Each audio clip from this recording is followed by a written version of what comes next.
Assalamualaikum warahmatullahi wabarakatuh. Waalaikumsalam Waalaikumsalam warahmatullahi warahmatullahi wabarakatuh. wabarakatuh. Perkenalkan, nama saya Athana Bila Sintarini dengan NIM akhir 154. Di sini saya akan mempresentasikan hasil analisis resiko pada UMKM catering dan snack. Yang pertama itu ada resiko persaingan dengan usaha catering lain, sumber resikonya eksternal dan jenis resikonya itu spekulatif. Dampak resikonya penurunan jumlah pesanan. Yang kedua ada kenaikan harga bahan baku. Sumber resikonya itu eksternal, jenis resiko spekulatif, dampak resikonya yaitu biaya produksi yang meningkat. Yang ketiga ada keterlambatan pengiriman pesanan ke pelanggan.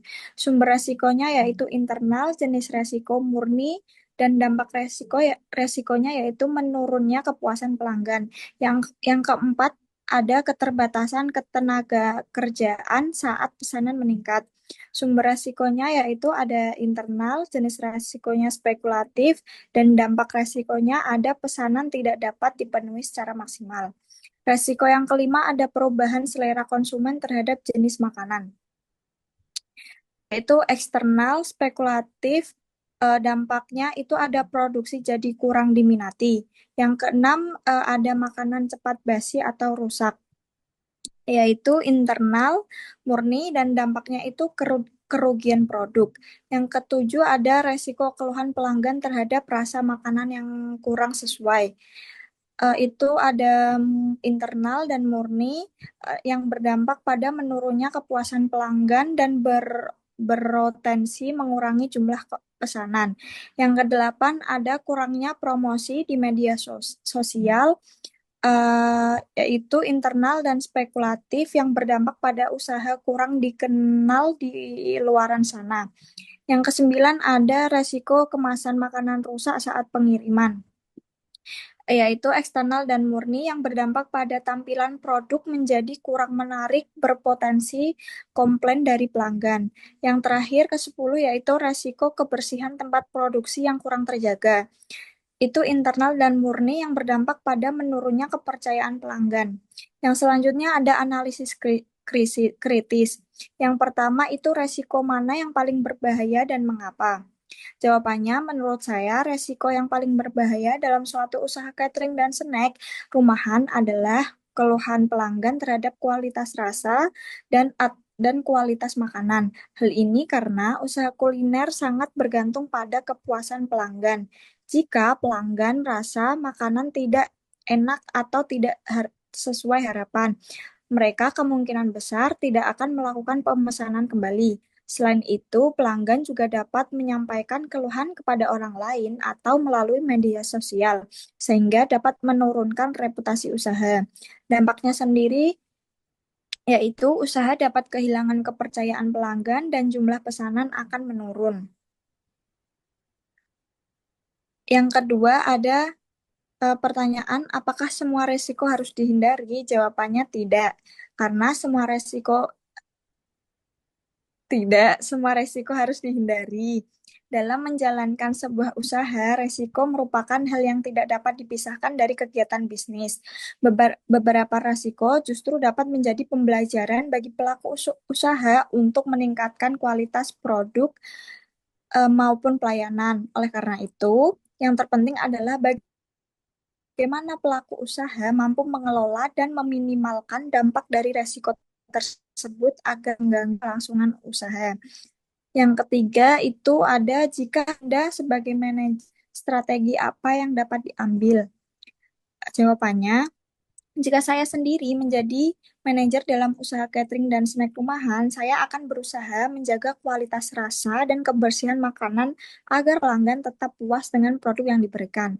Selain itu, saya juga akan memastikan setiap pesanan dicatat dan dicek kembali dengan teliti sesuai dengan permintaan pelanggan, supaya tidak terjadi kesalahan saat produksi maupun pengiriman. Saya juga akan mengelola keuangan usaha dengan baik agar pengeluaran dan pemasukan tetap terkontrol. Selain itu, saya akan mencoba melakukan inovasi menu agar produk yang dijual tidak membosankan dan tetap menarik bagi pelanggan. Yang terakhir, saya akan menjaga komunikasi yang baik dengan pelanggan agar mereka merasa dihargai dan percaya terhadap usaha yang dijalankan. Nah, yang selanjutnya saya akan bertanya ke Mbak Ismas. Eh, Apabila kamu menjadi pelaku usaha catering dan snack makanan rumahan, apakah kamu akan tetap menjalankan usaha ini dan alasannya apa? Oke, izin menjawab. Saya tetap akan menjalankan usaha ini karena kebutuhan makanan itu selalu ada dan peluang pasarnya cukup besar.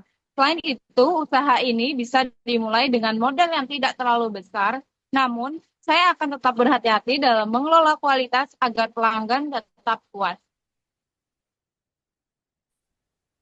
Mungkin dari teman-teman ada tambahan atau sanggahan? Dan tambahan atau sanggahan. Kalau saya keputusan tersebut pasti tetap ada kelemahan seperti saingan era konsumen.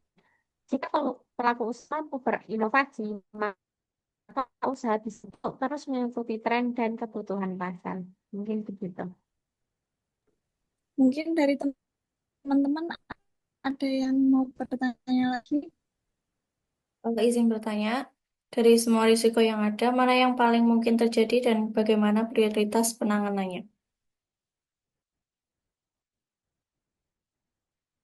Izin menjawab dari Mbak Asma.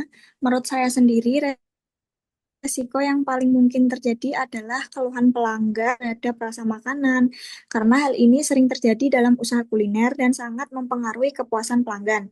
Untuk prioritas penanganannya, yang pertama saya akan menjaga konsistensi rasa dengan standar resep yang jelas. Kedua, ada memberikan respon cepat terhadap keluhan pelanggan agar kepercayaan tetap terjaga. Yang ketiga, ada melakukan evaluasi secara berkala untuk meningkatkan kualitas produk.